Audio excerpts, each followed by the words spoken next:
Good afternoon, good morning, or evening, depending on where you are joining us today. Welcome to the first installment of our Lenten webinar series, Ashes to Action, Lenten as a Nonviolent Resistance, focused on non-cooperation. My name is Amy Hong, and I serve as the Assistant General Secretary of Programs at the General Board of Church and Society in Washington, D.C., housed in the United Methodist Building. The United Methodist Building is located in Washington, D.C., on the ancestral homelands of the Nacossan people who lived for generations neighboring the Piscataway and the Pamunkey people. We gratefully acknowledge the Native peoples on whose ancestral homelands we gather and the diverse Native communities who make their home here today. As we continue this webinar, for participants who are blind, low vision, or perhaps are only listening, I am a Korean American woman with black hair tied back, wearing a dark gray sweater, sitting in front of a sage green background. You will notice a link being dropped in the chat. If you are in need of translation, please connect to the link provided in the chat, which will open a new browser that will provide live translation in the language of your choice. Today's gathering is an interactive training session, and we are meeting not in a webinar format, but in a meeting format. We will be utilizing the different tools available on Zoom, including the poll function, the Q&A, and breakout rooms. Because it is a meeting, you will have the option to unmute, but we ask that you don't, and instead, if you have a question for a presenter, that you enter the question in the Q&A box located at the bottom of your screen. When we break up for breakout rooms, please pay attention to the pop-up that will send you to the designated breakout room. Show the video. As we are in the season of Lent, communities across the United States and around the world are confronting growing threats to democracy and civil and human rights. Lent is not only a season of reflection, it is a season of repentance, resistance, and courageous prophetic witness. We hope that this Lenten webinar series will provide you, your congregation, your community with practical tools for prophetic action during this Lenten season and beyond. I am excited to introduce you to our trainer for today, Reverend Kent Gilbert. Reverend Kent Gilbert is an ordained pastor in the United Church of Christ who has served 29 years as a pastor of the historic Union Church in Berea, Kentucky. Reverend Kent is the past president of the Kentucky Council of Churches, one of the strongest coalitions of denominational bodies in the United States, comprised of 11 denominations, and there are 1,100 congregations across the Commonwealth of Kentucky. He is a member of the Justice and Advocacy Commission of the KCC and a trainer with Freedom Trainers. Freedom Trainers is a decentralized network of experienced educators and organizers, including leaders from the Horizon Project, Beautiful Trouble, and Free DC. They work to counter democratic backsliding by equipping people with the skills and strategies of strategic non-cooperation. Reverend Kent recently assisted in the Minnesota clergy actions and responses to ICE and CBP overreach in the Twin Cities. Reverend Kent, thank you so much for being with us today and offering this training for us. It's a great pleasure, and welcome to all of you. Thank you for taking time out of your afternoon and out of your Lenten devotions in whatever ways that those might be unfolding for you. I'd like to share my screen with you as we do that, and you may find that there's a number of ways that that will look good on your particular screen. I invite you just to make whatever arrangement looks right on yours. Let's make sure it comes across. As usual, the electrons always flow slightly differently in every setting, and I will rely upon you to help me know if you're not being able to see or hear what you would like to in this. I'd like to talk, of course, today about faithful action in the face of that democratic backsliding that we're seeing, and to talk about why that I think that's a faith issue, and the superpowers. We're going to talk about the superpowers that I think faith communities and persons of faith bring to this important discussion. It's important to realize that the beginning, and this is my setup for you, is the beginning of the democratic nation here as is not something that we invented. When Western settlers arrived here from Europe, they found a functional democracy that had been in place for nearly 300 years among the native tribes particularly of the northeast of what is now the United States. That coalition, that confederation of tribes, had worked together as a means to prevent war and increase commerce, trade, and prosperity. And they found that democracy, the chance to speak together, promoted this justice better than any of their other systems that they had tried for the thousands of years before that. There's a reason that protecting democracy coincides and overlays, works hand in hand with the best of our Christian values as well.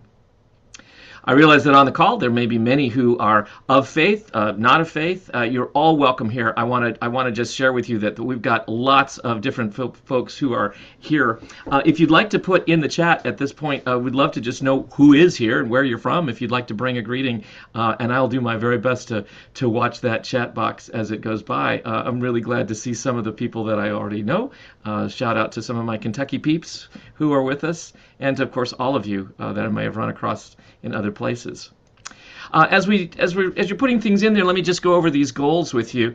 I wanted to just share with you that we're going to just who's who, some operating assumptions, understanding our current context, discussing strategies that come from groups like Freedom Trainers as well as other faith-related bases that have worked in countering anti-democratic forces, and then reflect on how we can draw on our own stories of faith and faith resistance as we move into this season of reflection that is Lent, but also this season of action that is what it means to be in faith.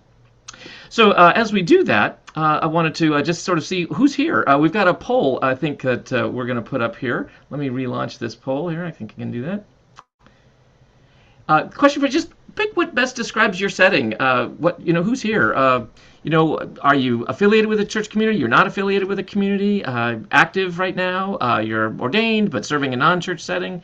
Whatever works best. And of course, there won't be a perfect fit for every person, but I thought it might be nice just to see who's here today.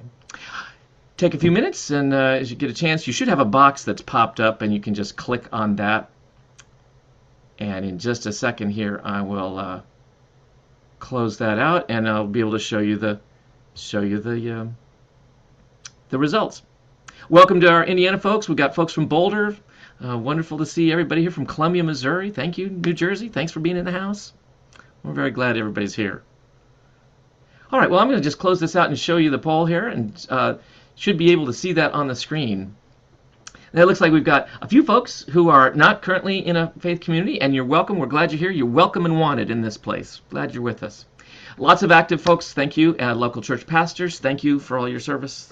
That's sometimes the hardest place to be, is between the rocks and the hard places, and our pastors are there. And lots of you serving in other capacities as well, and we appreciate it. All right, my friends, I've got a second question for you. Let's see if we can pick the next one here. Question 2. This one is about, as you think about the state of our country, what best describes your thoughts right now? As you think about the state of our country, what best describes our thoughts right now? You can see a couple of choices there. It's essentially a spectrum. And this will just give us a chance to sort of see where your thinking is.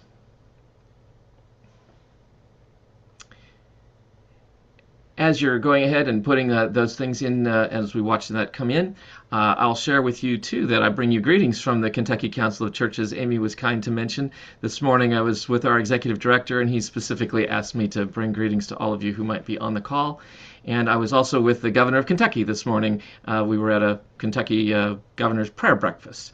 And I mentioned that I would be meeting through the the Office of Church and Society, and he also commended the work for everyone defending democracy, so thank you for that. That's the Honorable Andy Bashir from Kentucky. Okay, let me end this poll, and you can see what we've got. Not a lot of people think that we are doing great. You'll notice that we've got only 4% say that, that we're still holding. the vast majority of us on the call at the moment are suggesting that there is significant democratic erosion. And in fact, you'll see that 1% have said that we're already crossed into the authoritarian state kind of situation. But clearly the vast majority say either the US is dangerously backsliding, or it's waning so significantly we're not sure that everything's going to hold. So yeah, I think there's many of our church members who would share that concern, and even if they haven't voiced it, the anxiety of that may very well be prevalent in the settings that you find yourself. I don't know if you found that to be true or not. Well, here's the last question I want before we get into our context here. This one is a question about what best describes how you're experiencing your faith setting in response to the current context. Are people just shocked into passivity? You might maybe think we've got our heads in the sand, all the way up on the spectrum to, all right, we're stockpiling food and Bibles to survive the apocalypse. Pick what seems to be most reflective of your setting.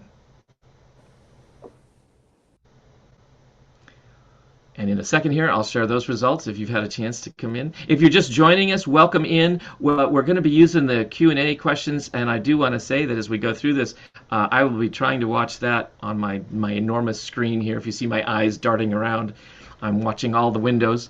And you're very welcome at any time to use the Q&A function. You'll find it on the bottom of your screen if you're on Zoom. That will allow us to keep track of whether the question's been asked and answered. And those that aren't answered, I will do my level best to get back. If we're not able to answer them on the call itself, I will do my best to get back through the office to send out on the handouts all of the best answers I can come up with to anything you've asked. All right, here is where we think we are in terms of faith communities. There you see that we've got, there is some portion of us that feel like we've been shocked into some kind of passivity. 9% thinking, oh, we've just not paying attention as we need to, got our heads in the sand, hoping it'll go away. Almost 50%, 44% are people are worried but not sure what to do, and another huge number of people, 43%, focused, trying to educate ourselves to help our communities. Friends, you are in the right place, and thank you for that. Thank you, thank you. I think what we're operating on the assumption of is that we are in different places, and lots of people may be even in the same family. That's okay. It is good that we are talking together. That's one of my assumptions, is that we don't have to all be on the same page to be pointed in the same direction. No one can do everything, is my assumption. No, you're going to hear a lot of information here that might raise, particularly in the people of faith, because we're used to wanting to rise to the call, this reminder and this assumption. Nobody can do everything, and everybody can do something. My hope is that you will be invited to, and be moved to undertake something more than you might have before.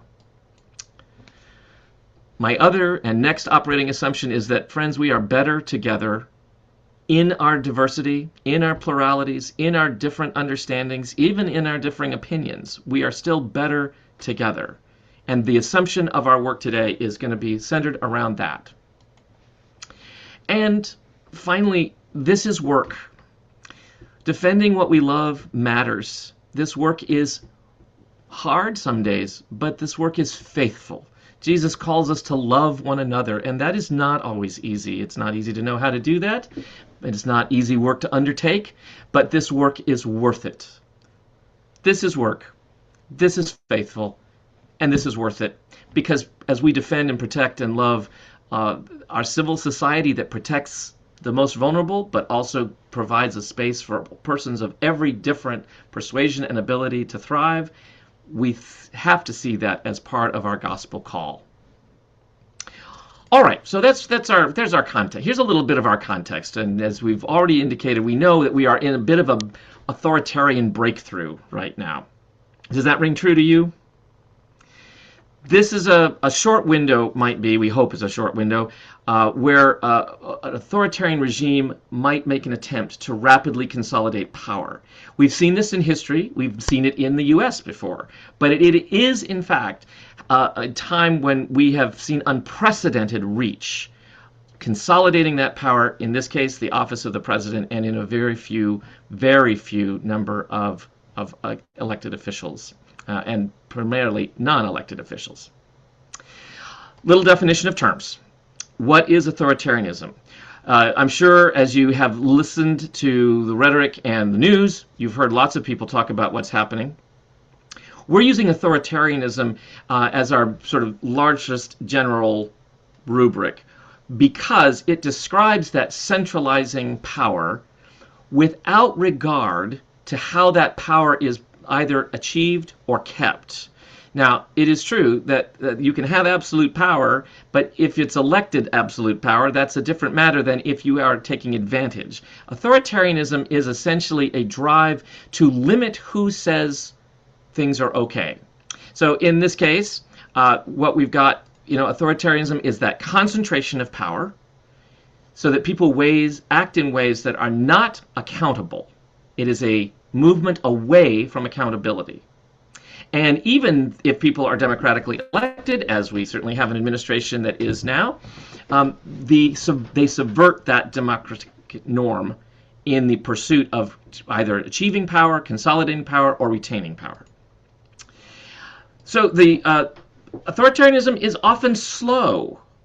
So this breakthrough is not something that wasn't planted years ago. We think it probably was. But in fact, it has a moment of breakthrough and can take great strides in a short amount of time.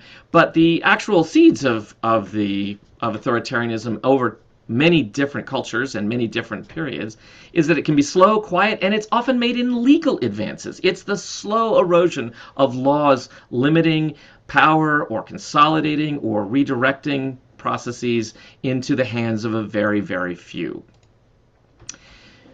Authoritarianism is not just a person, although it often focuses around the whims of a single person or a small group, but it is actually a system. It involves organizations, it involves social, political, economic, financial, moral support, right? And as I mentioned before, this is not new.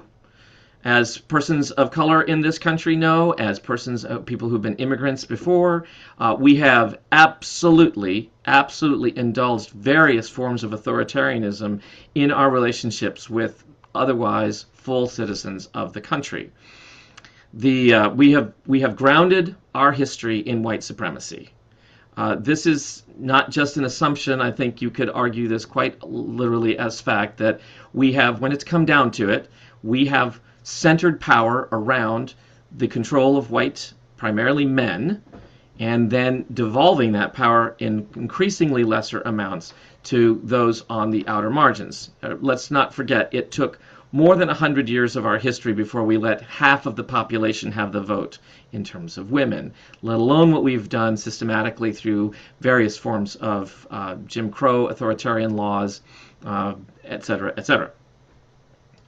So if you are an authoritarian, you have a couple of goals from the playbook, and this is research that comes to us looking after about 300 years of authoritarian movements and civil resistance to those movements.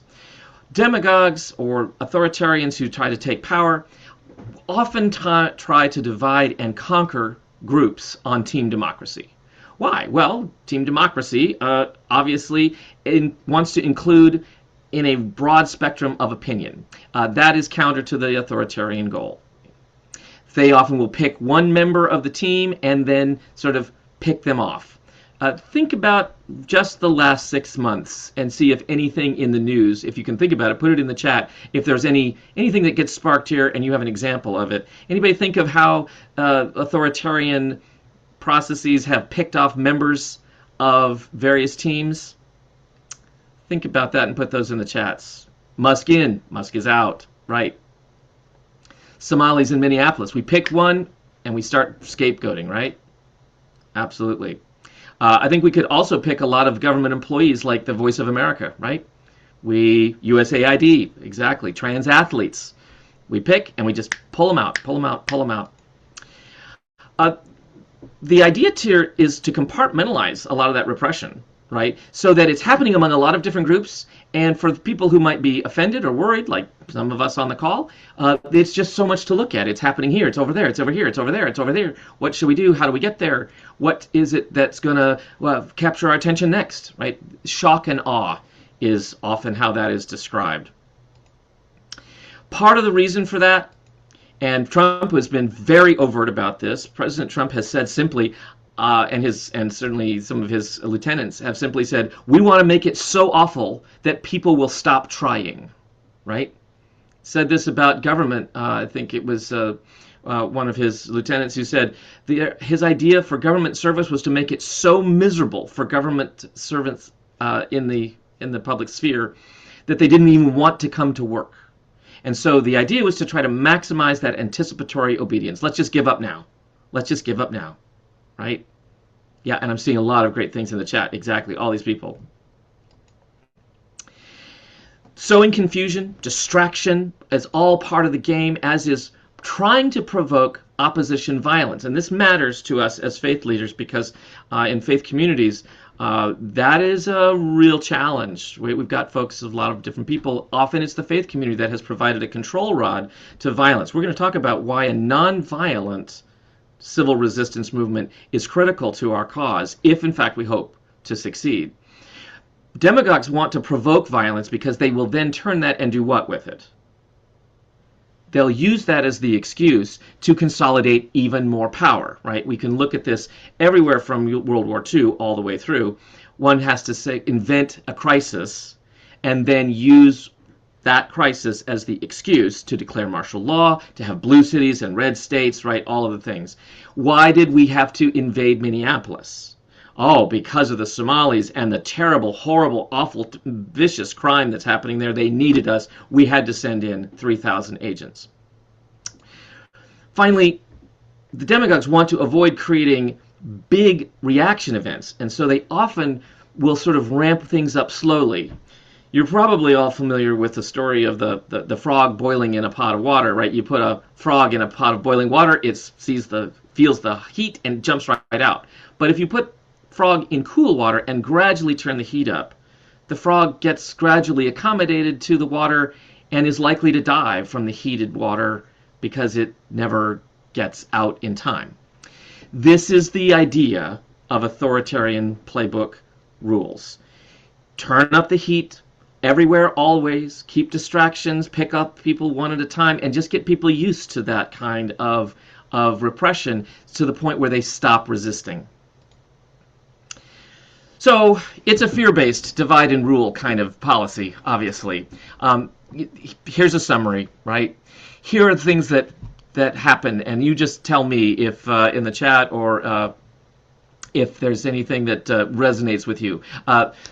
Sue and Mike have asked, will the slides be made available? Yes, you will get a copy of this entire slide deck and lots more of examples as well. So everything that we're being used here today is for you to take home and share with as many people as possible. The authoritarian playbook, you want to direct investigations against your critics. You want to deploy military domestically. You might give license to law breaking, for example, pardoning people who had already been convicted of felonies.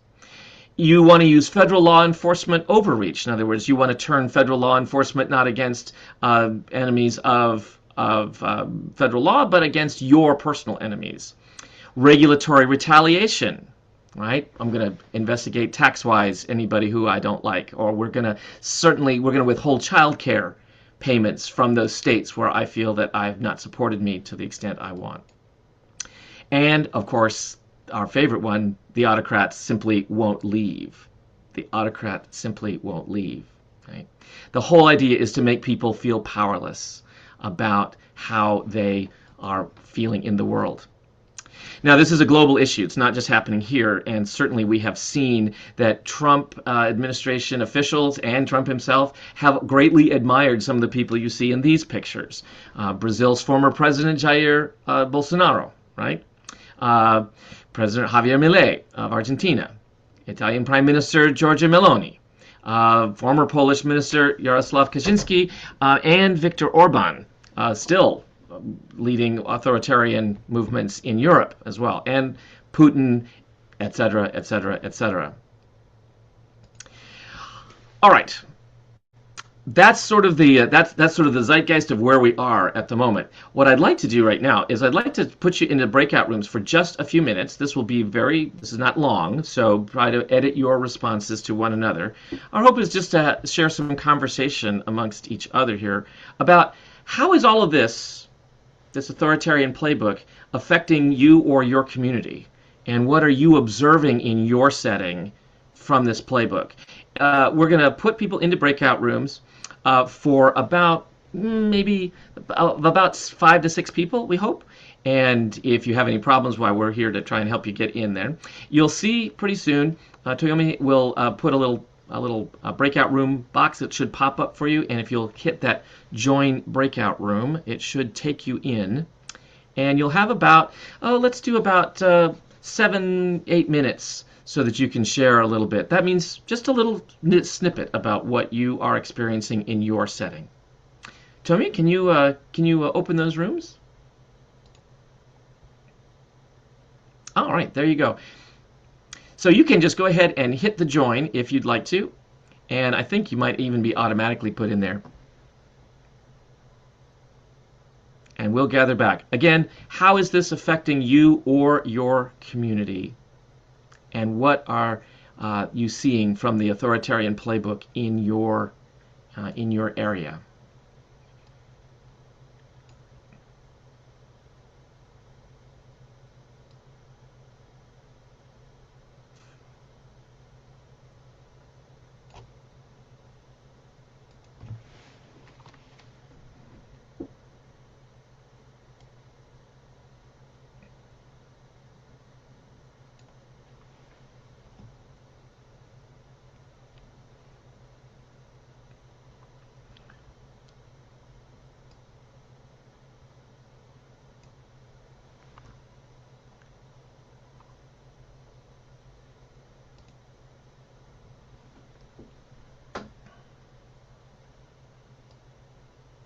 We'll keep those breakout rooms open so that you can join in. It looks like we've got most people moving in there. We'll move some people in if they're able. If you're still on the in the main room and didn't get into a room, no worries.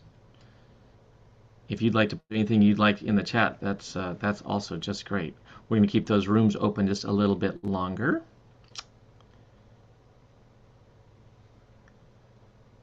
And then we'll bring everybody back in a few minutes. Okay.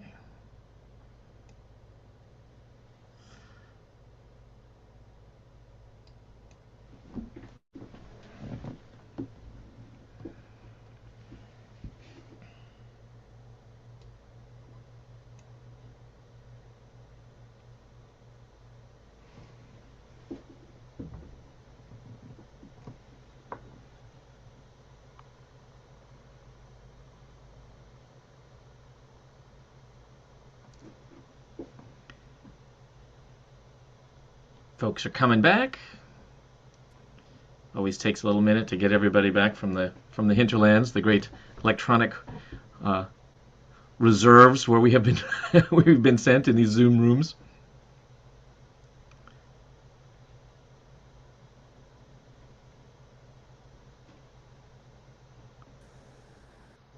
Welcome back in.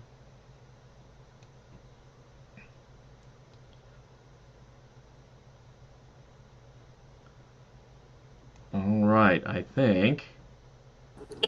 Is everybody back? We hope so. I think I'm looking at the rooms. If they're not back, they've gone somewhere perhaps better. We can't say. We can't say. Well, all right. What did you hear? What did you think about? If you'd like to come off mute and just if one person would like to share, one or two people, we have time for a little of that. If you could use your hand function, that rockets you to the top of our list, and we can unmute you at that point, or you can unmute. and I can call on you if you'd like to share a little about what you heard or want something from your context, how these are affecting you.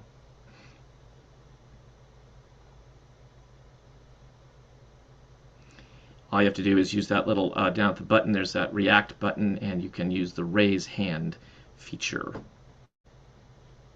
Yeah, Katie. Katie, is it Pagan Did I pronounce Oh, that very correctly? good. Yes. Cool. Excellent. Katie Pagankoff. I live in New York City and attend Christ Church NYC. And one of the things that was so my group was kind of interesting. It was me in New York, clergy member in Nebraska, and then two other folks also from the Midwest. And kind of interesting how all of us described different scenarios of ourselves or our communities feeling helpless and sort of, Mm, like trying to speak truth to power and do those good things, but like finding a point where it's like, ugh, I just want to give up. yeah, yeah. I think you probably reflect a lot of what many of us are feeling. Sue and Mike Sames, you want to come off mute and share what you had? Oh, did we lose them? All right. I forgot to take my I was brilliant, but I was on mute. Sorry. Um, so Mike and I do refugee resettlement. We're volunteers. We did the whole raise funds, got volunteers. We have some people from our church, a local synagogue, and um, uh, members of a mosque, so like a real interfaith working group here. And we resettled, we're working with four families right now. Uh, Three of them we resettled in 2025, and like they're all just terrified. If I had seen that we're in an authoritarian um, regime right now, I would have selected that because from their point of view, this is a lot like the situations that they left. Mm, We have one family that's they're still refugees, and they could, the policy is currently that they will be arrested and detained indefinitely.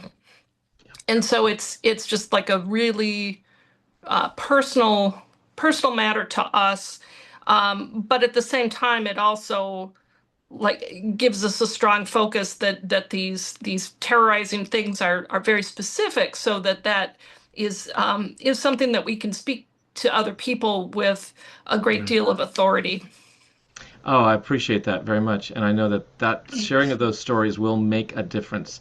Courage is contagious. You'll hear me say this a number of times. It's one of those things I'll invite you to write down and repeat to yourself when you forget and to share with others. Courage is contagious. And so telling the stories of those who are being courageous helps us gather our own courage and act in our own faithful ways.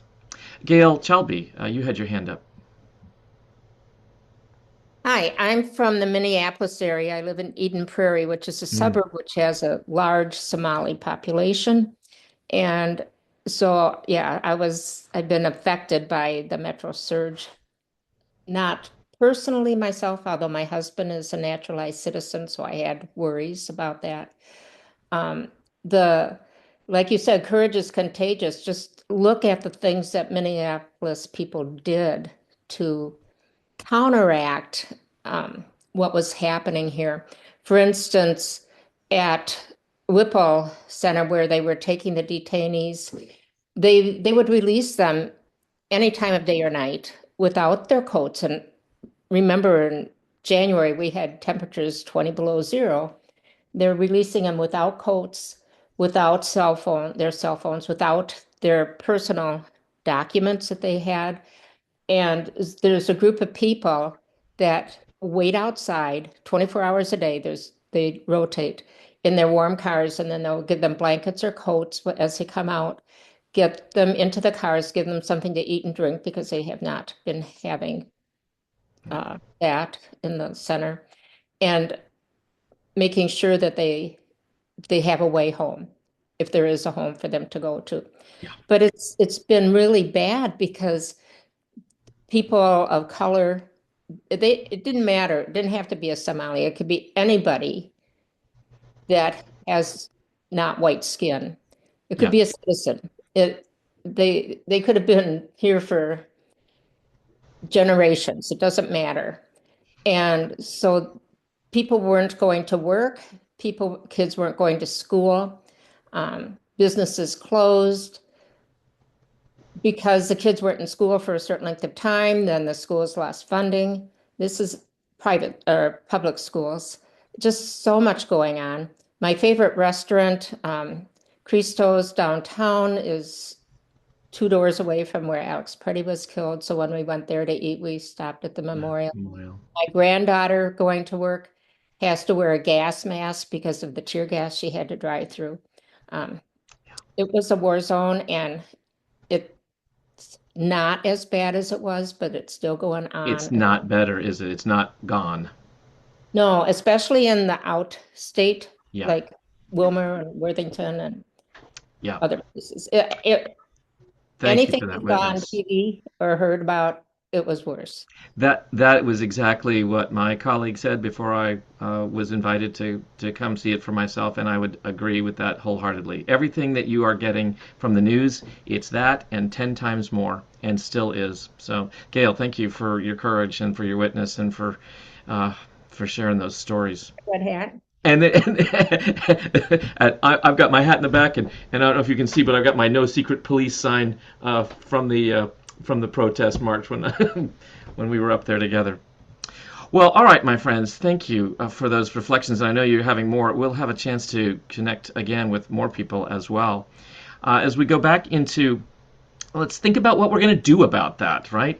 I mean, let's talk about how we could organize for good. And when we looked at that slide, like some 80% of us on this call said, we know we got to do something, but it's not entirely clear, or we'd like more help with what to do.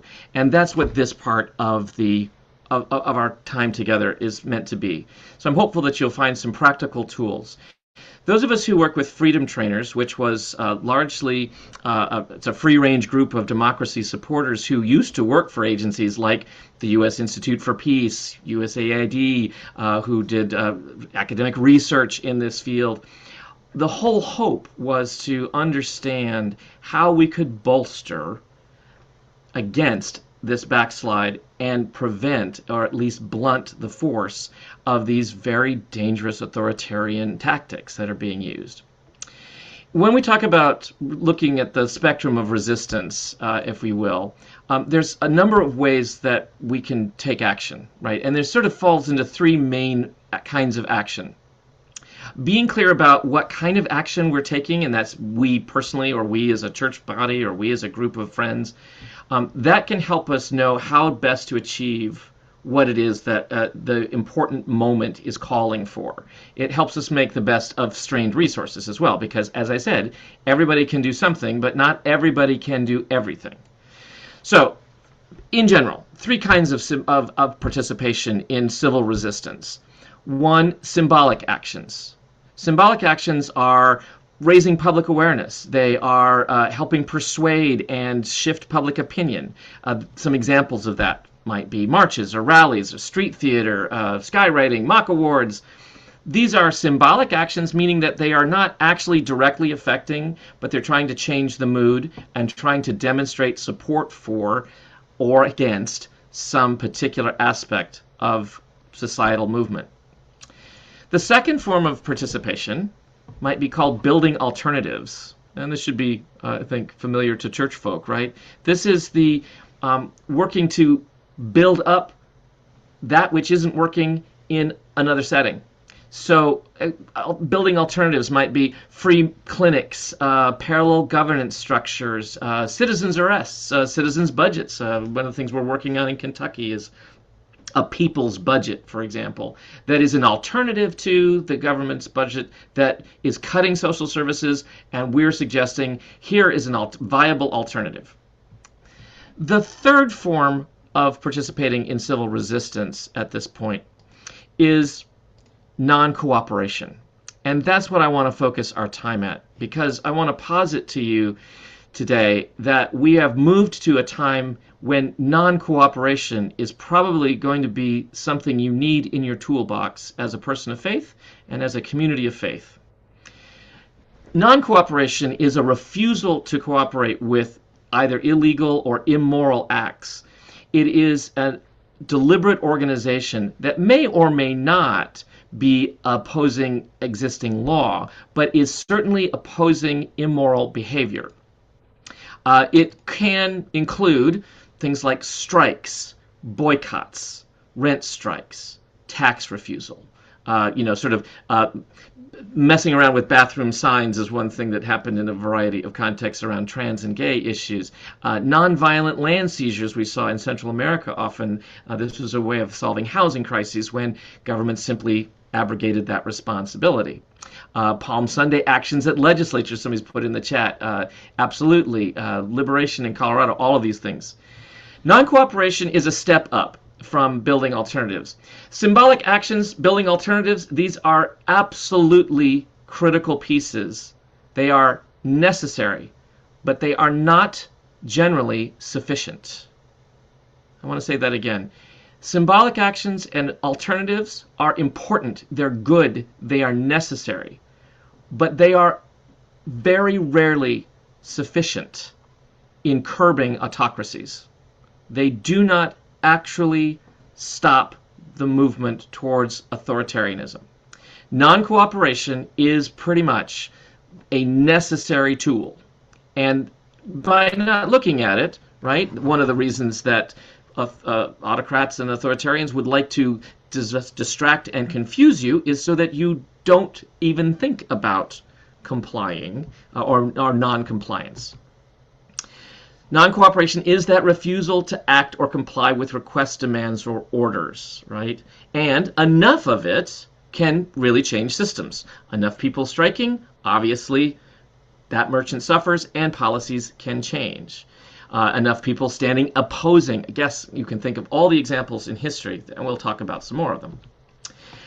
This is an important quote that I really like to share with you from Alice Walker from The Color Purple. The most common way that people give up their power is by being convinced or by thinking that they don't have any, right? That they don't have any. If you can convince people that they don't have any power to begin with, it's not very hard to convince them to give it up. Churches and persons of faith have a responsibility from our very baptismal vows to suggest that every person has both power and worth, dignity, and with it, responsibility. All right, now I want to share about what we've learned from research, and this comes from Erica Chenoweth and Maria Stefan, who are both founders of the Freedom Movement and have studied movements all over the world. They are scholars of civil democracies. Erica and Maria actually did research that goes back, as I said, to about the 1680s, and they looked at hundreds and hundreds and hundreds of civil movements and tried to understand what made them work. What were the ingredients that helped them succeed or fail? Good news and bad news about this, and I tell you this in order to be both sobering as well as to instigate your attention. Civil noncompliance, resistance to authoritarianism, in general, in their studies, only works about 48% of the time. Okay? So if you're thinking, oh, if I can sit this one out, it'll probably work out. Let me just say that only about 48% of the time are we able to resist an authoritarian move as we look at Western and recent history. But research shows that successful movements have a couple things in common. One, they get at least 3.5% of the population involved in the following things: sustained, escalating, nonviolent, non-cooperative civil resistance. And every single one of those words is important. It has to be sustained. In other words, getting 1 million people to show up once is not enough. You need to get 1 million people to show up 10 times. or in 10 different places. It has to escalate. In other words, showing up to a No Kings rally is necessary, but it is not sufficient. You need people who show up to a No Kings rally to also sign on to the letter, and also show up at the courthouses, and also start doing mutual aid, and also start giving rides to people who are in fear of abduction, right? You need to escalate people's participation. Nonviolent.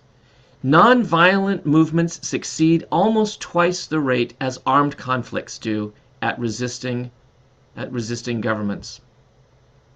Nonviolence is, and I think this will not be a surprise to a churched community, to a faith-based community, nonviolence is a philosophy that we try not to inflict upon others that which we would not want inflicted upon us. It is not so much a counter-punishment movement. It is the establishment of balance and well-being for all.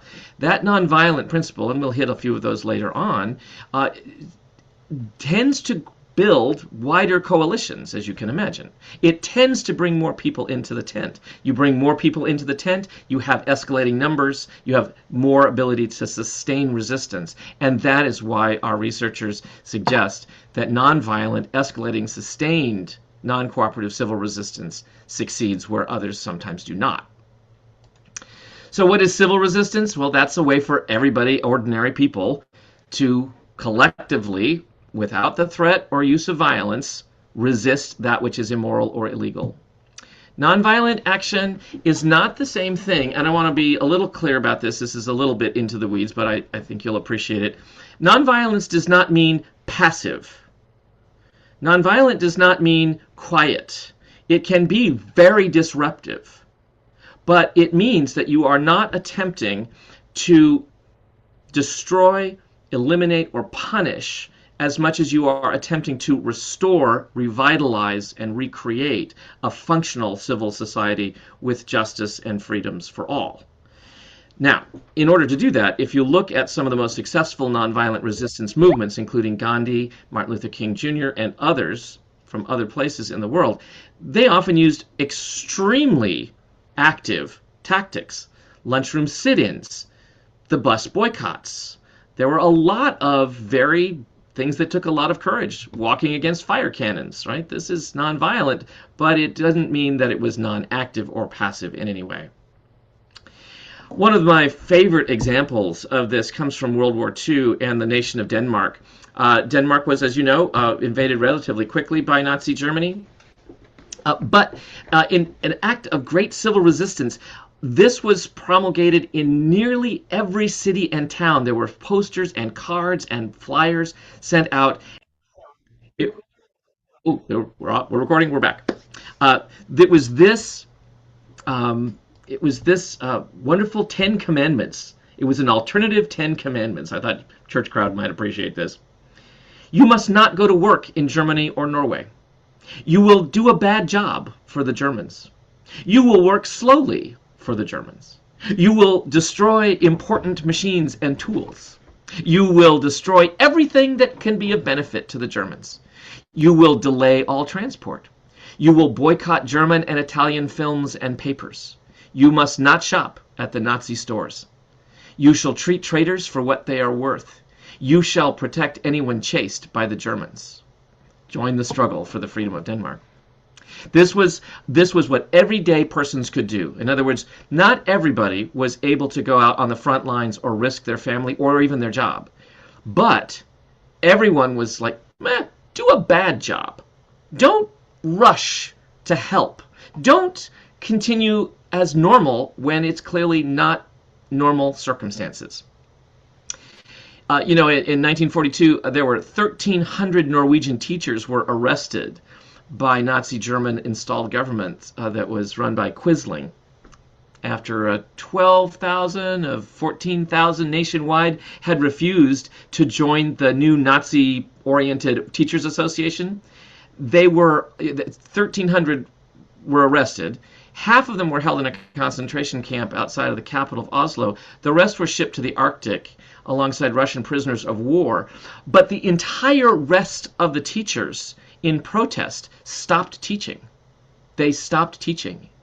And that strike actually brought them back. They actually had to deal. The Nazis were greatly encouraged to figure out what to do about that. And these acts of defiance by ordinary people made a difference.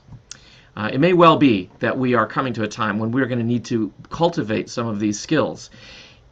Courage is contagious, and cultivating these skills in company with one another is the reason that the church plays such a vital role, and faith communities show such a vital role in cultivating movements as they grow.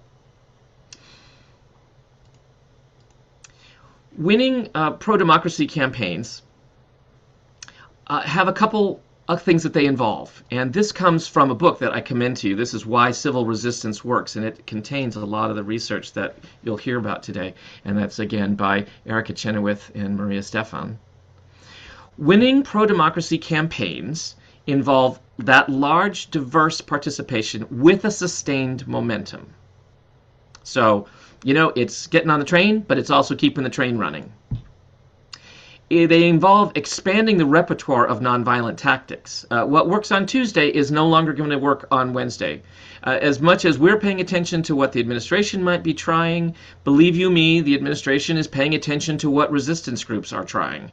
And Minneapolis know this. Many Minnesotans know very well that they shifted and changed tactics all the time. As soon as they found people were protecting kids on the way to school, ICE and the CPB started renting plumbers' vans and disguising themselves in plumbers' vans and driving up and down the streets and then throwing open the doors and grabbing people, right? Tactics change. You have to be willing to expand your repertoire. It's critical that pro-democracy campaigns elicit loyalty shifts among key pillars and people. Pillars we're going to talk about it specifically, but key pillars involve the pillars that hold up a regime's ability to function. Finding people who are not as loyal or are persuadable that what there's happening is not working matters. This is how democracy movements succeed. Finally, it matters that we maintain discipline and resilience despite escalating repression, and that we're not naive. There will be escalating repression. What you see happening to black and brown people, let's be clear, one of the reasons we're all very worried and upset is because it started happening to white and lighter-skinned people. It's escalating, and we need to escalate our resistance to that because it's probably going to get worse before it gets better, my friends. This is not a one and done. This has been in planning. There have been authoritarian motions in this direction for the last 40 years. They are unlikely to turn loose of it because 17 of us showed up on a street corner in Berea, Kentucky, and waved a sign that said, "No kings here," right? It's going to take more. And that's why I say to you that maintaining a discipline matters because we need to keep showing up. But we also have to be encouraging one another in the face of what might be unpleasant repression in this regard. But, as I mentioned, if this is work, it is work that is worth it. It's work that is worth it. And there's a lot of things that you're seeing in the chat right now. Thank you for these things. Red cards, knowing your rights, the singing resistance movements. All of these are tools that can be in your box about how you can maintain and keep resilient feelings moving as we encounter whatever comes at us next. And there will be something next, right? Don't set yourself up for a energy failure. Pace yourself, be clear, be ready that there will be something coming, but be strong, right? Find a way to connect with others. Because what pro-democracy groups do, what we do really well, and what I think churches do well as in addition, is we draw those, we show people the different ways that they could react. We draw defections from key pillars. We delegitimize authoritarian moves. We make fun of them, or we point out the absurdity of calling something a cost-saving measure when in fact costs more to do this terrible act than it did to destroy it. We protect vulnerable people, right? Pro-democracy movements protect people. We do harm reduction, we protect targeted people, because obviously the idea is for everyone in the civil society to be able to thrive. Pro-democracy movements defend civic institutions. We don't destroy them, right? So this is, we bolster, we bind to things that promote the public good, public health, schools, things like this. Free and fair elections. We disrupt and disobey immoral behaviors. Disrupt and disobey immoral behaviors. And pro-democracy movements, successful ones, demonstrate clear alternatives. In other words, we don't just tear down something without there being the right thing ready to go. All of those things are in place. Now, that may look a lot in a religious context, more like this. We can talk about conversion. We can talk about speaking truth to power. Our biblical record is full of doing unto the least of these as we protect vulnerable persons. We know that the disciples were organized to serve and make sure that no widows starved. We are able and have the valuable lesson from Jesus of turning over some tables, friends. And we know what it is to build alternatives. We are all yearning to build that kingdom of God, that place that we hope we might one day inhabit here on earth, not just in heaven, right? There are a couple things in the question and answer. I want to just take a quick to pause right there. But as we do, I just want to point out to you things you already know. Why faith groups are often the key to this. We're good at expanding participation. We know about recruiting and networks. We're all about relationship, and we've had a lot of experience, 2,000 years of providing material supports. We're good at thematic momentum.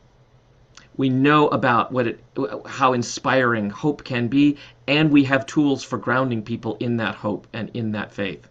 And we are practiced in helping withstand repression in lots of ways. Let's remember, the bulk of Christian history was not the story of empire. It was often the story of the underdog finding the grace, solace, and dignity imparted by the love of Jesus. In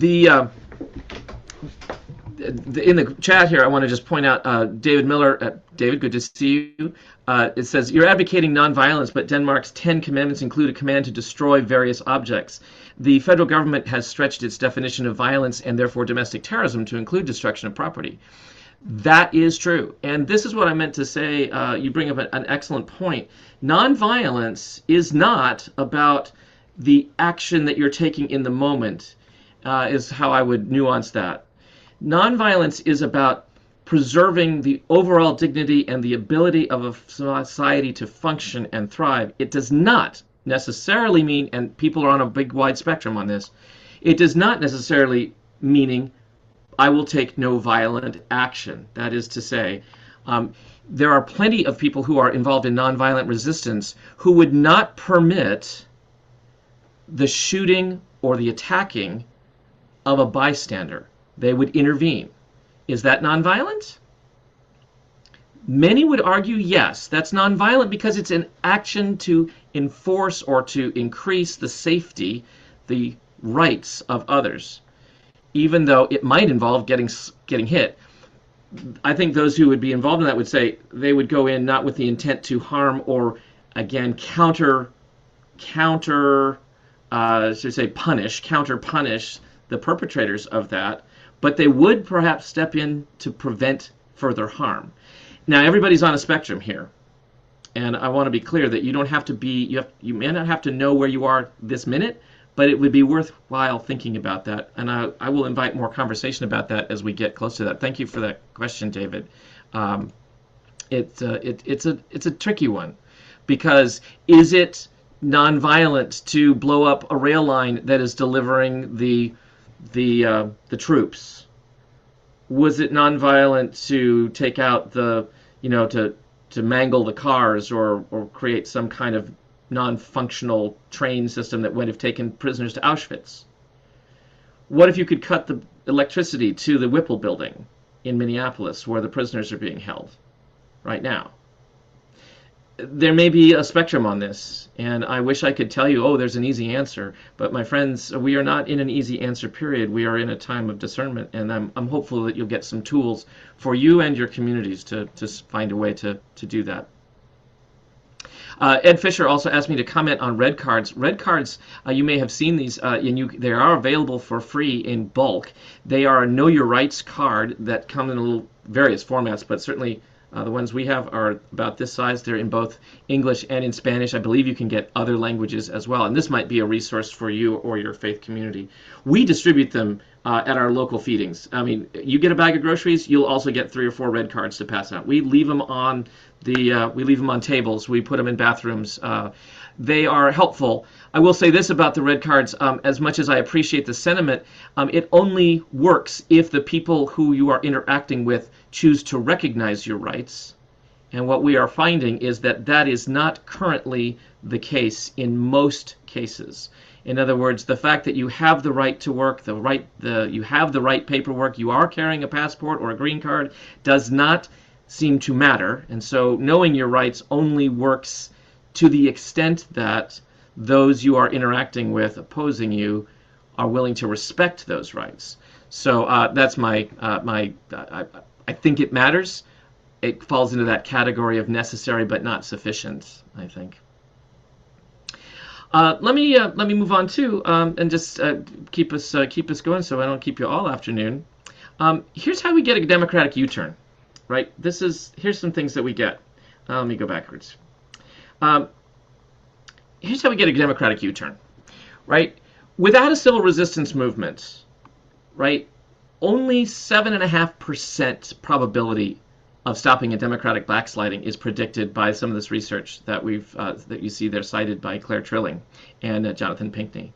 With the civil resistance movement, there's a 51% chance of turning things around, which is why every church participating matters. Every parishioner matters. Every pastor preaching a sermon matters. Everybody showing up to a demonstration matters. Everybody who works hard and knits a hat and sends it out. Everybody who walks somebody home from school matters. With that civil resistance movements, we have a lot better chance. And what works?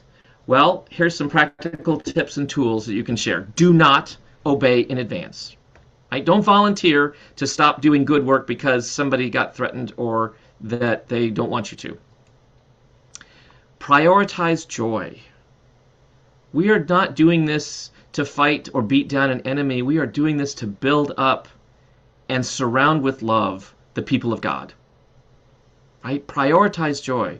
I think one of the things I would just commend every Minnesotan that I encountered there is that they encouraged everybody to meet with their neighbors, to have supper on their block, to care for one another, because that this movement was not about hating ICE. This movement was about protecting love. It was about protecting families, neighborhoods, communities. So prioritizing joy is a great way that churches can be a part of this. Taking up space works. That is to say, being quiet and silent is not helpful in these moments usually. Taking up physical space, that is to say, being visible, preachers in stoles and clergy collars, showing up in the halls of power, matters. People of faith, holding prayers outdoors, not indoors, and when that's possible. Marches, taking up space, being visibly part of an alternative and a resistance. Practicing solidarity. I mentioned before that movements require large, broad-based participation. That means that you will be working on pro-democracy with people who, if democracy was safe and secure, you might be voting against. You might, in fact, find yourself working alongside of people who believe entirely opposite and even abhorrent things to you, but they are willing to work to preserve free, fair elections and democratic processes. That person has just become your ally, and they are yours. We got to have each other's back. We've got to loosen our sort of purity rules. One of the things that has killed so many social justice movements in the U.S. is the purity movement. You know, it's like, well, you're not vegan the way I'm vegan. Well, you don't pronounce it the way I pronounce it. You didn't come at it from the same position I came at it, so I can't possibly support you. And in this moment, I'm saying to you, in this moment, I am suggesting that we need to practice our solidarity more than we need to practice our particularity. We must build a broad, escalating, sustained movement that supports the well-being of all in the country. And if we have to do that with people who are pro or anti-abortion, pro or anti-gun, pro or anti, we have to think wider in this moment. We can fight about that other stuff when it's safe to do so. Right now, we organize to preserve a democratic system that is highly, highly under attack. And to do that, of course, we have to organize.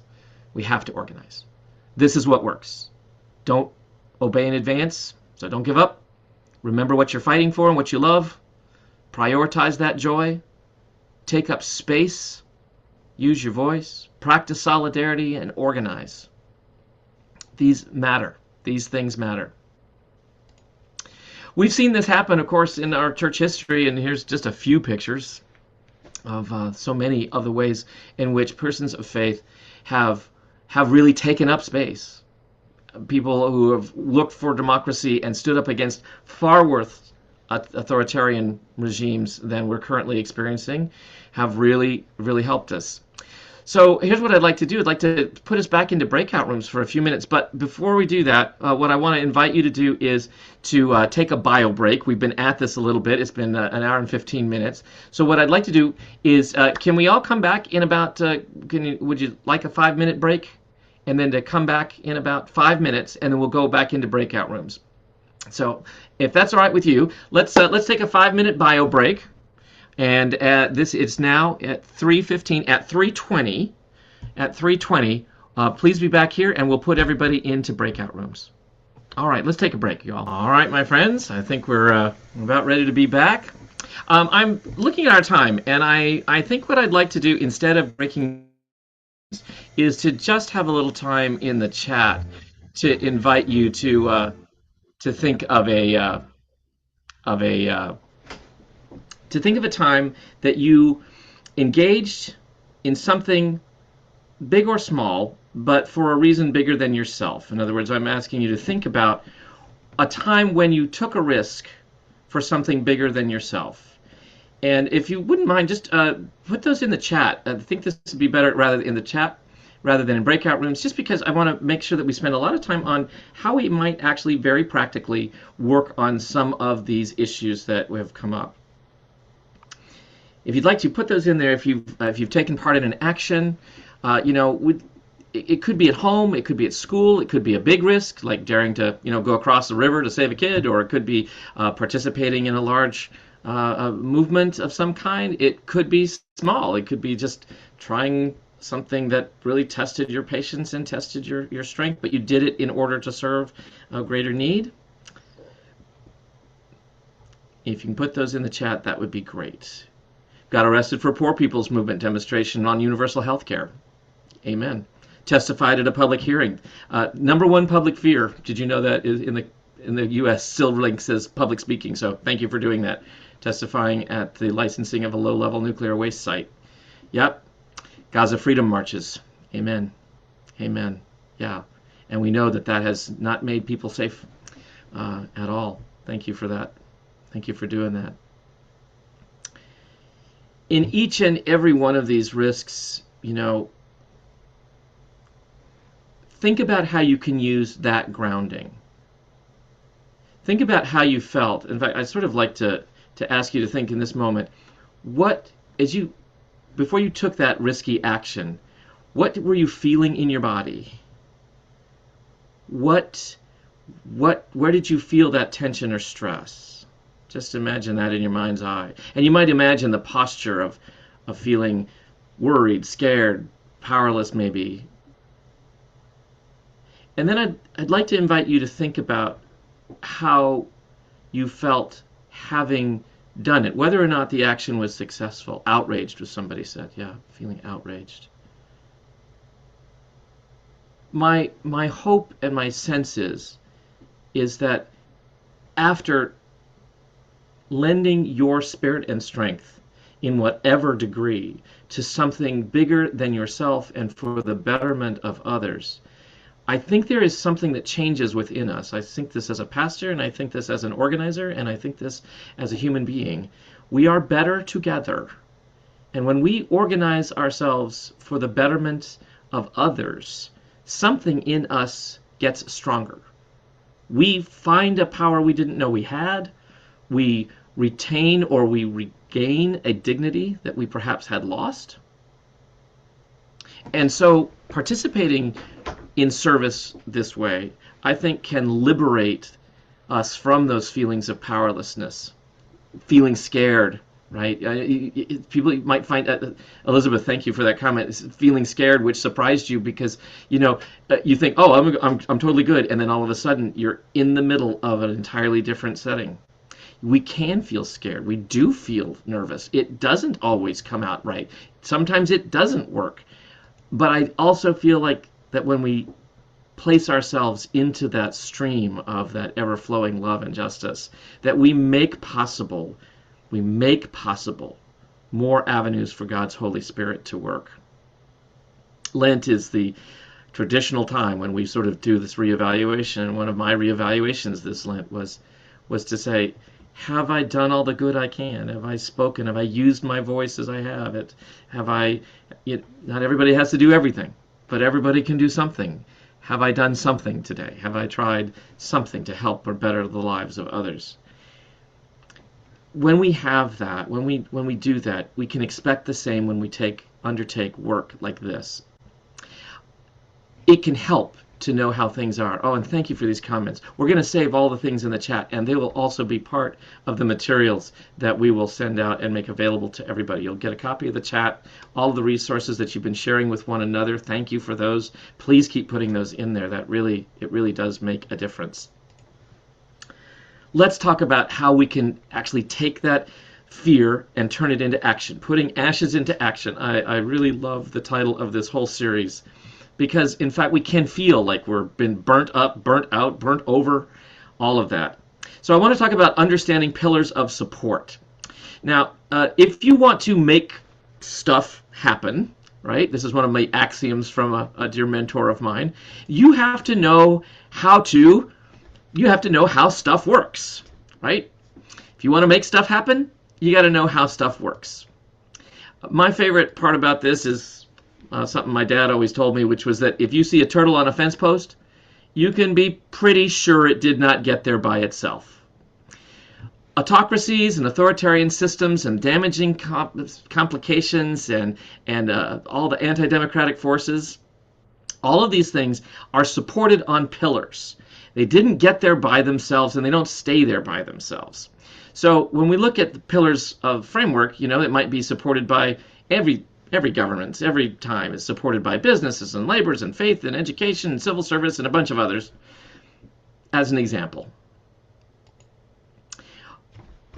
Gene Sharp was a great organizer, and he said in his book, The Dictatorship to Democracy, by themselves, rulers can't collect taxes, they can't enforce repressive laws, they do regulations, they can't keep trains running on time, they can't prepare national budgets, they can't direct traffic, manage ports, print money, they can't repair roads, they don't train the police or the army, they can't issue postage stamps or even milk a cow by themselves. All of these governments depend on services provided by people, by you and I.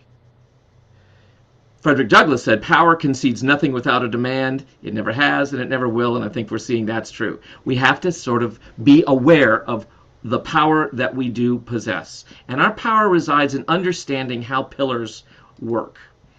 Let's take a look at some pillars. Autocracy depends on pillars of support. Now, not all pillars in any given moment have the same power. They don't have the same importance. They might not have the same position in upholding a system or having disruption potential, right? But let's take a look at this. Let's just pick one, for example. I'm going to just pick this business pillar, for example. If we were to look at a cross-section of a pillar and think of it that way, you might see it like the rings of a tree. You might see that at the center, there might be the CEOs or the board of directors. Moving outwards, there'd be middle management and people who are laboring in sort of direction. Then there's the workers who are doing the production, means of production. And on the outside of that pillar, you and I are still included in that pillar because we're consumers, or at least some people will, right? The idea here is to figure out, here's our methodology that we try to teach in Freedom Trainers, which is to understand the pillars that are supporting the things that you are worried most about or that you need to affect the change in. Right? So if, in fact, we want to look at some various examples, right? We could look at boycotts. Boycotts target the business pillar. One of the things that may have seen in the news recently is that a year ago, because Target obeyed in advance and canceled all of their DEI initiatives, a boycott was called for Target. That involved a number of different things, right? It involved looking at who could affect what. Now, boycott is largely consumers trying to affect the interests of CEOs. And it does that by stock price. That boycott managed to drop about 14% in at least the first 6 months of that boycott of Target's value. Now, was it routinely successful? No. Target repivoted. They changed leaders. He actually started listening to people, and both sides, as of yesterday, declared victory. Him saying that it wasn't, that he was glad to be listening and committing $2 billion into DEI resources that he had said we already planned to create. But in fact, we know they never would have put the $2 billion into had all of the faith organizations and individuals not dropped the stock price significantly. So this is an example of how you might look at a pillar and see how could we affect people in it. Now, the way you do that, the way that happens is understanding relationships that you have and that your community might have to any one of the pillars around. And then to think about ways that your actions, either in symbolic actions, alternatives, or in my case, the one I want to encourage you to extend into and push into, non-compliance issues, how these relationships help you draw defections, protect the vulnerable, and work towards a thriving, functional democracy. One of the ways that you might think about that is this little worksheet here. So I want to take an example of one thing that we're worried about here in my little part of Kentucky. We, like many of you, are very worried about how to ensure that we have free and fair elections without interference. So we had a conversation recently at our church about, okay, what are the pillars that support free and fair elections? And the one that we came up with as most important was the county clerk's office, right? County clerk's office is responsible for administrating the voting machines, counting the votes, certifying, making sure that there are enough poll workers, making sure that the polls are clearly labeled, that everybody knows how to get to them, et cetera, et cetera. And so we had a conversation about breaking and binding. There were things we wanted to break. In other words, we wanted to break any notion that the administration might have of posting, ICE officers or requiring illegal voter IDs or all the other things that are being proposed. And we wanted to bind up, we wanted to support those parts of the pillars that were supporting free and fair elections. So one of the things, who is the county clerk? So it turns out that one of our members is friends with the county clerk. They play golf. That's critical, right? That person was able to say, hey, I'm working, my church wants to know how they can support free and fair elections. What would you tell them? And we created a relationship. And the clerk is coming to talk to the congregation about what steps they're taking. Now, this is twofold importance. It has a double importance. One, it's created a relationship inside a pillar, a central pillar, to making sure that there are free and fair elections. But the second thing is it has communicated to that person in that pillar, people are watching. We are paying attention.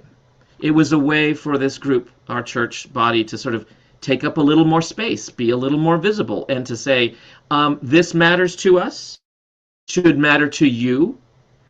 Can you please help us understand better how we can support you in this mattering to all of us?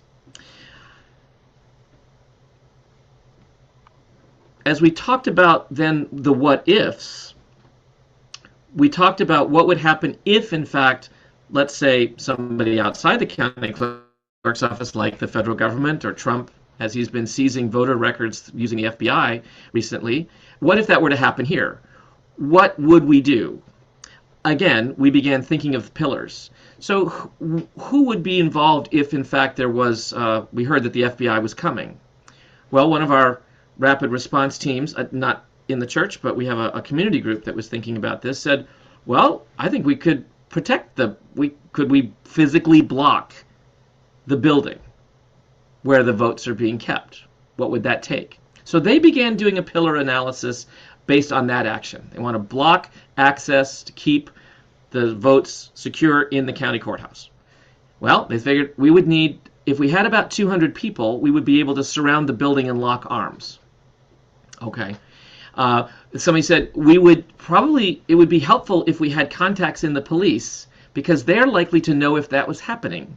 Does anybody work for the police? Would anybody in the police department be willing to tell us that the FBI was on the way? Right? Again, they started making a list of who are the key players and who do we know in that. Now, it's one thing to know the county clerk, but I want to just encourage all of you. Everybody knows somebody, y'all. Everybody knows somebody. And if you have worked in a church, who is the most important person to knowledge in the church? Is it your pastor? Or is it your church secretary? Is it your janitor? It might be the person that is not on anybody's radar who knows exactly what's going on and who might be a great ally to you if there were in fact some need to non-cooperate with an illegal or an immoral activity. The custodian, man, the admin, absolutely. It's some of my little old ladies, they are the justice warriors. They know everything. They see everything. Everybody talks to them, and everybody thinks that they are powerless. And those people, they have got it going on. Start mobilizing your team of people who know stuff, right? If somebody knows that they empty the trash on Thursdays, and you need to find out what they've been processing in that office, Thursday is your day. That's when you find out, when you go through the trash. They may have that kind of knowledge that you need. If you want to make stuff happen, you got to know how stuff works. And to know that, you got to mobilize what resources and people you know. This cross-section analysis helps groups who are contemplating resistance think carefully about what's sustaining the unwanted activity, what is sustaining the wanted activity, who do we know in those pillars that we want to break and might be able to cause some allegiance shift, and what can we do to strengthen those pillars we want to bind up and keep strong, right? In the chat, Sherry Kimball just put in that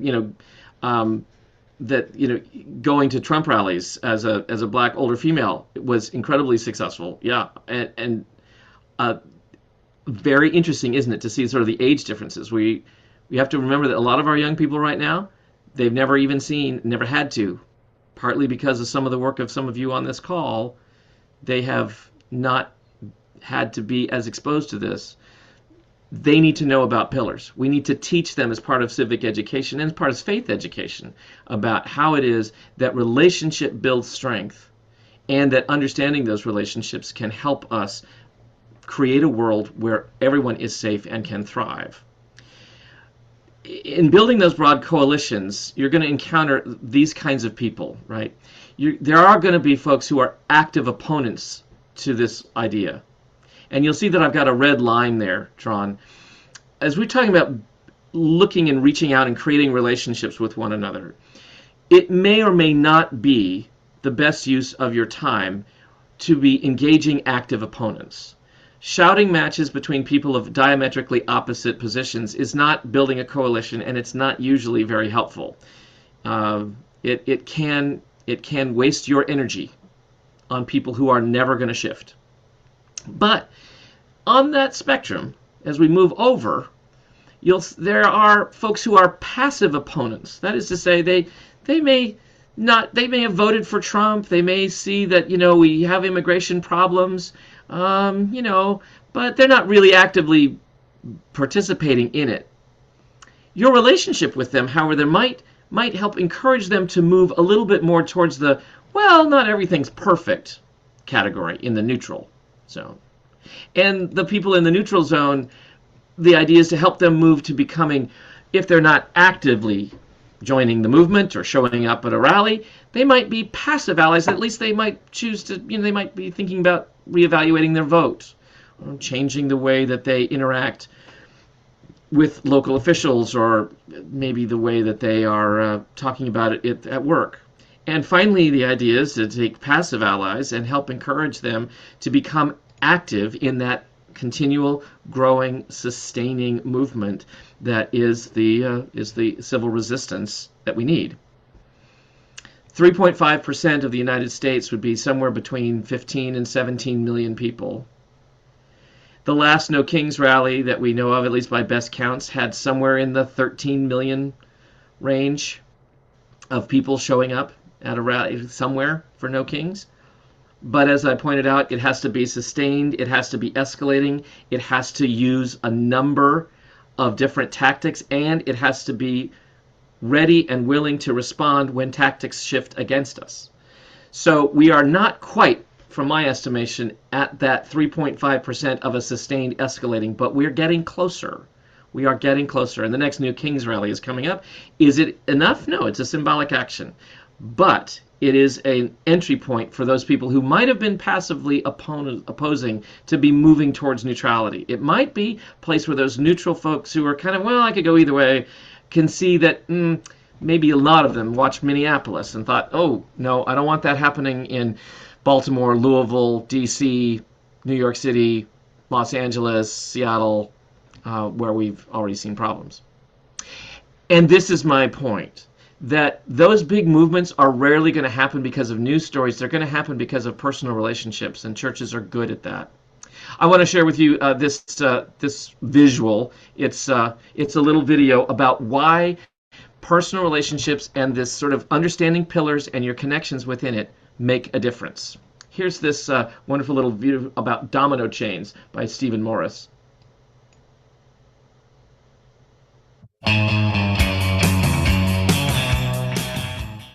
Everybody knows about playing with dominoes, but what you may not know is that a domino can knock over another domino which is about 1.5 times larger. So what I have here is a chain of dominoes. Each one is 1.5 times larger than the previous one. And the smallest domino is about 5 millimeters high and 1 millimeter thick. And I will carefully place it.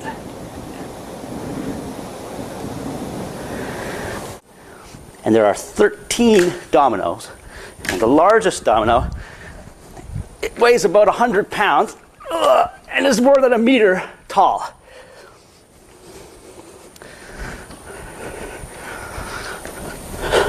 Ready?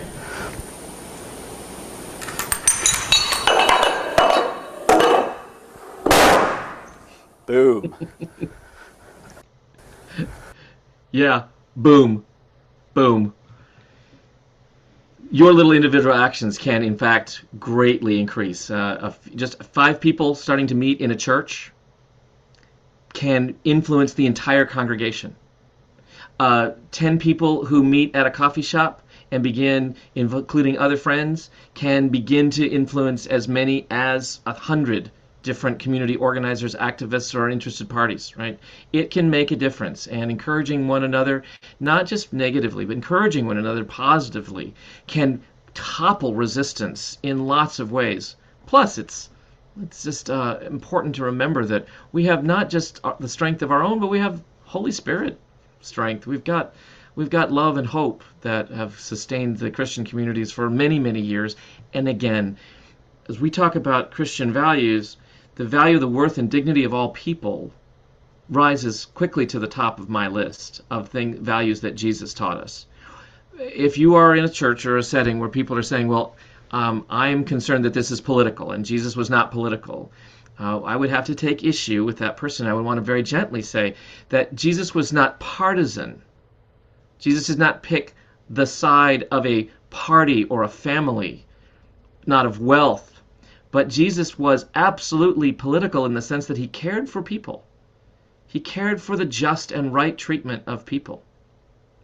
And that premise that Paul talks about in Acts, where he says, that God has made of one blood all peoples of the earth, is a reminder that God's no respecter of persons. Because you are a Republican or a Democrat doesn't mean you get out of the responsibility of doing what Jesus commanded: clothing the naked, feeding the hungry, serving one another, seeking the well-being of all over oneself, eschewing greed, stepping aside from the will to power and choosing instead the will to grace, the hope for a much better life for others and self. That's what matters. I'm going to move ahead just to keep us on time and on track, because religion and nationalism and authoritarianism, it really matters that faith communities are in this fight. And I'm afraid, friends, that it is a fight. We are in a struggle right now to preserve the methods by which that worth and dignity has been expressed in legal and civic circles. Imperfectly and never completely, but it is now being curtailed greatly, and it's bad for everybody if it falls. Persons of faith matter because autocrats often use right-wing religious language to justify what's happening. And I think you've seen that happening. They use religious frames, they use religious symbols, messages, they flip the script. Oh, Jesus, this person is obviously God sent this person to us to save us from godless, heedless immigrants, or fill in the blank. This is not what we read if you actually read the books of the Bible. Autocrats often use traditional values to mobilize people. Churches need to speak against this. Failure to speak against this means that people will assume that the churches are complicit with it. And this is also it's neither true nor is it faithful to allow the narrative to be determined by those who do not have the well-being of others at heart, but are in fact seeking to consolidate and localize their own power. Right? So autocrats use traditional values, but in a way that supports their hierarchy, their position of power, and usually is used to sow dissension so that they can maintain that power. Churches need to be in it because autocrats often use religious scapegoating. They pick and choose, and Nazi Germany may be the worst example, but it is by no means the only one. Every movement in the U.S. has used religion to demonize somebody and to call them godless, to call them heathen, to suggest that they are the scourge, that they are devil sent, that it is God's will that we exterminate, repress, or imprison them. Churches need to take space and speak against these co-opting gospel corruptions. Dietrich Bonhoeffer had a wonderful quote: "We are not here to simply bandage the wounds of victims beneath the wheels of injustice. We are to drive a spoke into the wheel itself." Dietrich Bonhoeffer has been a great part of my reading in this last year as the events have unfolded. Dietrich Bonhoeffer was a Lutheran pastor in Nazi Germany who was convicted and eventually executed for his part in a plot to overthrow the Hitler regime. We are not to simply bandage the wounds of victims beneath the wheels of injustice. We are to drive a spoke into the wheel itself. I'm sorry, can I interrupt Yeah. with something on Bonhoeffer? Yeah. Have you read Bonhoeffer's Black Jesus? He was inspired, the churches in Nazi Germany were not really, they were thrilled there was going to be this big religious revival. Bonhoeffer spent time in Black churches in Harlem. There's a book called Bonhoeffer's Black Jesus about his experience there and how that helped him see what church could do in a new way. And that's what he Great brought example. back. Yeah. I mean, I have a colleague who says that when the United States is saved, it will be saved because of the African American women and men who have shown us what living the faith truly means. And I think Bonhoeffer seeing in that community and taking that back, I think that's a wonderful reference. Thank you. If you get a chance, will you put that book in the chat so that we can make sure to save it and distribute that? Thank you for that. Some of that nonviolence revolves around some Kingian principles, many of which will be known to you, if not by number, they'll certainly be known to you as I read them off, of course. When we talk about nonviolence, it's a resistance to evil and oppression. It is not a passivity in that. Nonviolence doesn't seek to humiliate or defeat, as we've mentioned before, but it does attempt to win understanding. To win understanding. Nonviolence is an attack on the forces of evil. It is not an attack against the person doing evil. That's an important distinction. Though it blurs, as we pointed out in our earlier conversation, if you are destroying the mechanisms and tools and things, that's going to feel like an attack to somebody. Nonviolence is a willingness to accept suffering without physical retaliation. This is an important matter as we think about ways that we're encouraging ourselves and faith communities to engage. This is not about you get to do unto others anything you want to and they can't do anything to you. This is a willingness to accept the consequences of protecting those valuable, tender hearts and souls that we care most about, and being willing to suffer as a way of bringing to light the injustice. This is one of the things that worked in Minneapolis as well, I think. It involves an ethic of love at the center. The ethic of love is at the center of nonviolence, not an ethic of destruction. And finally, the believer in nonviolence has faith in the future, and I want to say a vision of that future that forces the universe, the hope and the knowledge, and we act on the premise that the forces of the universe are on the side of this greater justice, this thriving, this universal thriving. Churches have been a repository for this, but sometimes my experience is they have not connected those features that are in our biblical scriptures to the everyday actions on the streets. And so if you're a pastor, one of the things that you can do is begin to tease that out. Whether it could be with Bible study, it could be in just references to sermons. It doesn't have to, you don't have to become a firebrand if that's not your style. But it is important, I think, that people hear from our faith leaders, Bible study leaders, whether you're ordained or not, can begin to point out that our Bible is just, our scriptures, our Jesus is just full of non-compliance with evil and resistance leading with love towards a better tradition, a better way.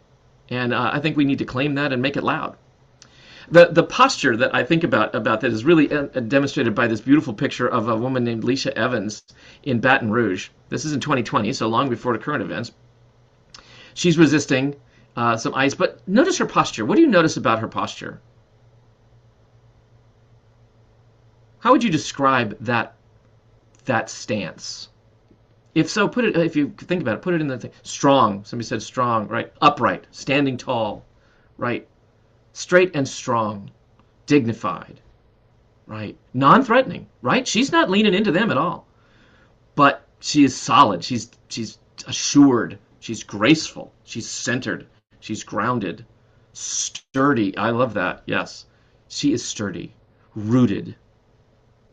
Courageous. Yeah, indeed. Courageous. This is the image I want to give to each and every one of you, and the image that I would like our faith communities to have. We don't have to be attackers, but to be rooted, strong, dignified, courageous, standing straight against whatever might be trying to harm or be so injurious to others, right? To embody that pose. And I encourage you, this was a yoga teacher friend of mine said, listen, if you are feeling scared and frightened when you go up to Minneapolis, as I was about to do, she says, I want you to take this pose, stand there, just give yourself 30 seconds to breathe in that position. If you're in a place where you can do that now, I'd invite you to go ahead and do it. You can take this pose. Our churches can have this stance. The posture we're looking for here is not powerlessness, but it isn't aggression either. It is, however, refusal to back down on what matters. Refusal to let justice be determined by those who are, in fact, trying to corrupt and take away the dignity and worth of others, right? That can be our mantra. Superpowers you've got, and we're coming close to the end here. You've got superpowers. Churches have superpowers. They are innumerable. They are moral protest and persuasion. They are organizing and training. You can provide resources and mutual aid and sanctuary to mitigate all these repressions, right? The civil rights movement, where did people get trained? It was the church basements, y'all. They were always in the church basements. So a simple thing, like your church is a purple church, or it's maybe even not even close to that. But, you could simply make space for people who are trying to organize and let that be a part of it. You could maybe not go out. Maybe you're some of our congregations are aging. They shouldn't be out in minus 30 degree weather protesting ICE. But by gosh, they might be willing to make sandwiches.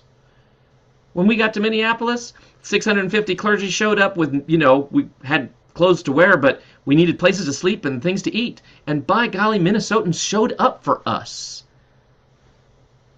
There are all kinds of ways everybody can do something, and leveraging that symbolic and spiritual power outside, like holding prayer rituals and vigils and rituals outside on the lawns, and being there to support those who've been hurt, and showing up to carry and build bridges with agencies that are already doing that good work. Just calling up the people who are already doing the work and saying, we care, how can we help?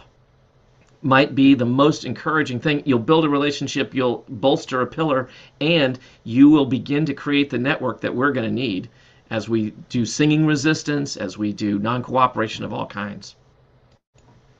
Minnesota was quite an amazing case study, and we've already heard, and I know some of you on the call would know more about this than I do.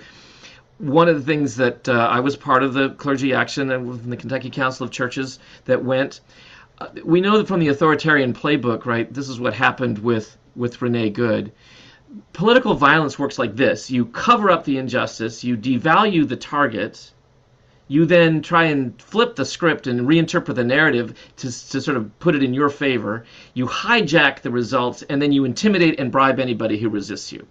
Now, we saw this in the course of Renee Good, because the first thing they said was, she attacked the officer. And she was, you heard what he called her, the one that shot her 3 times, right? He called her names that did not indicate her inherent worth as a child of God. She deserved to be shot, was the implication. And then you say, oh, well, it was an accident. He thought she was coming at him. And then you say, don't worry, we're not going to let anybody do an investigation as the government did. We'll take care of that. They refuse to turn over the evidence. To this day, there has yet been any evidence provided. And then finally, you say, if you don't comply with our version of events, we will punish you and we will send in more troops, which they did. Now, the opposite of that is what our task is, right? This is what the churches and we as individuals can and must do if we are to be faithful and take ashes to action. We have to first reveal and expose the injustice. In this case, learn to use your cell phone camera. Had people not learned to use their cell phone cameras, we would all be under occupation, just like Minneapolis and St. Paul. That revealed the injustice. People immediately began to speak up the truth about Renee Good, that she was not, an activist, terrorist, Antifa organizer. She was a mom of 3 kids, right? Reframe. Stop talking about her. Let's talk about what you're doing here and why it's illegal. Redirect. Minnesotans mobilize support, not just for Renee Good, but for all of the observers. And so networks and signal channels and chats and all kinds of things to keep track of ICE aides and where they were immediately began going out through the communities so that people could be safer and we could track things. And resisting that intimidation and bribes was seen in a variety of ways. And I want to just say that I think the governor of Minnesota did an extraordinary job of threading that needle in a political setting, if not a church one, by saying to, the threat was to send in the army at one point. And he said, Minnesotans will protect Minnesotans. I will call up the National Guard. And when he did that, he called up the National Guard, but he sent them in. This was after Alex Preddy was shot. They came in without guns or weapons. They came in with 5-gallon jugs of hot chocolate and passed it out in a perimeter, keeping everyone who was at the protest safe and sending a clear signal to the Trump administration, you shall not pass. There is no danger here that's going to give you an excuse to send in this this guard that you're going to force, that you want to mobilize so that you can feel like you are okay. This is our hope, friends. This is our hope. We have to be ready to respond. Our hope is to be ready to respond when there are actions taking place around us. If we do it well, we will make repression backfire by telling the truth, by speaking the truth to power, by overturning the right tables, by supporting the pillars that need to be upheld. Right? We will make that repression backfire, and we will take the specific actions we need to break or bind those pillars at play. Now, other parts of this series, I think the next one that you're going to have will be very specific about tactics and training, about how we might do that more specifically in more specific contexts and how you can prepare personally about that. But in general, all of us want to just remind you that if you want to make stuff happen, you have to know how stuff works, right? So you can always educate yourself. 99% of effective action is education and training. Education and training. So the more people you can get into a study, the more people who can read a book, the more people who will read their report or talk together over coffee, so that we can protect people, disrupt and disobey those immoral orders, defend the civic institutions, build alternatives, all of those good things, right? That is what is needed. And that is what churches have, complete superpowers to do. So in closing, as we draw our time here to a close, and I apologize, we're coming right up at the 4. I was hoping to bring it in under, but I didn't quite make it. I wanted to let you know that we are going to send everybody the slides and a list of these resources. Rethinking Church is a great resource come to you from the Kairos Center. They're also doing amazing work. If you're not aware of the Luke 10 project, your church might really well be interested in that. It's a long-term, 1-year process of training you and a small team about how to organize in your church. So the Luke 10 project is great. Rethinking Church is a great one about that. A reminder of what works. Don't obey in advance. Prioritize that joy. Take up your space. Claim your space. It's God-given. Practice solidarity. Organize, so that, by gosh, we can slow it. If we can't slow it, eventually we can stop it. And once we stop it, we can then try to reverse it. We can reverse it. Absolutely. As we move ahead, this is how you start. You've already done it. You've shown up on this website. You've shown up on this webinar. So you have begun. Congratulations. I fully declare that you are well and truly now blessed and beatified for your intent and your service. Go ye and do likewise, and get some friends. Help you do it. Take on a project or a role. And start local, hyper-local. I mean, find out who in your church is being affected and see if you can't make their life a little better. Prioritize somebody else's joy, and the door will open to you. If you'd like, and you're able to stick on just a minute, here's some homework that we can share with one another that might be ways that you could get started. And again, this will be in the slides so that you can find a way to move ahead. You can do a power map. You can learn a new resilience or resistance skill. You can plan for those trigger points. Like we know that somebody's going to try to mess up an election, or you might think that, ISIS might show up in our neighborhood. Let's plan for it. The church has really been great about pontificating, but we've not been great about planning, and I'd like to change that. So it's okay to have a few plans that you never need. Better to have a plan and not need it than to need a plan and not have it, right? So plan for some trigger points. What would it be? Like, could you, what would you do if ICE showed up in your neighborhood? Or what do you need to do if somebody said they were going to approach your election officials and make sure that only white people got to vote? How would you respond? Make a plan. Have 5 people. That's enough. 5 people is enough for a plan. Identify and talk about the responses.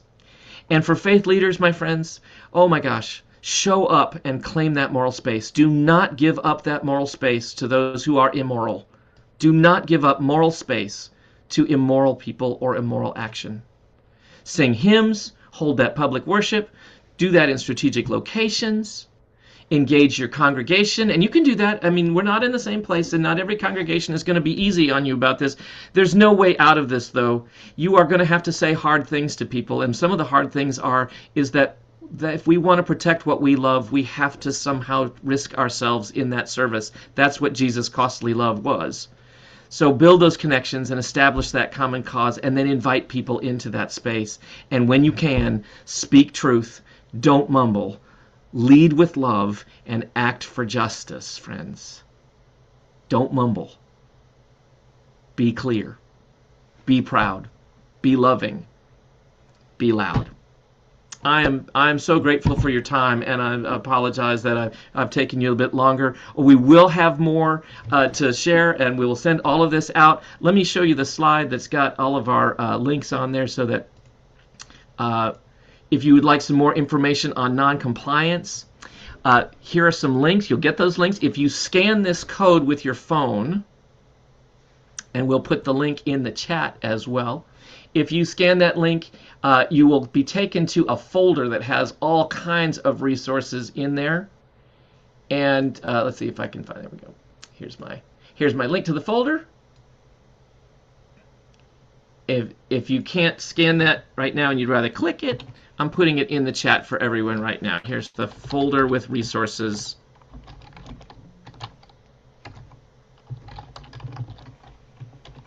There we go.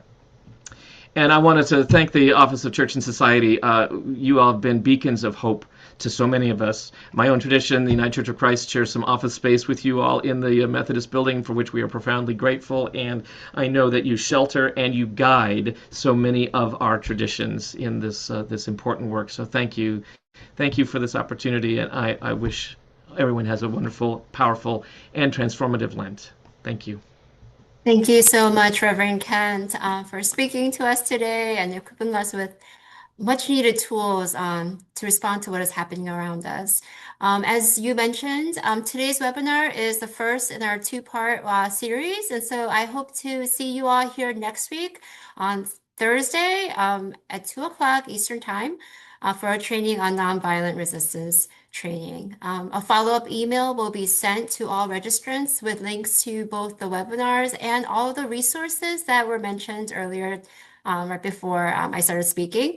A sincere thank you again and gratitude to Reverend Kent. And I see all these hearts for you, and I hope you feel the hearts that are being sent your way. Thank you all again for joining us today, and peace. Have a great, great day. Take care.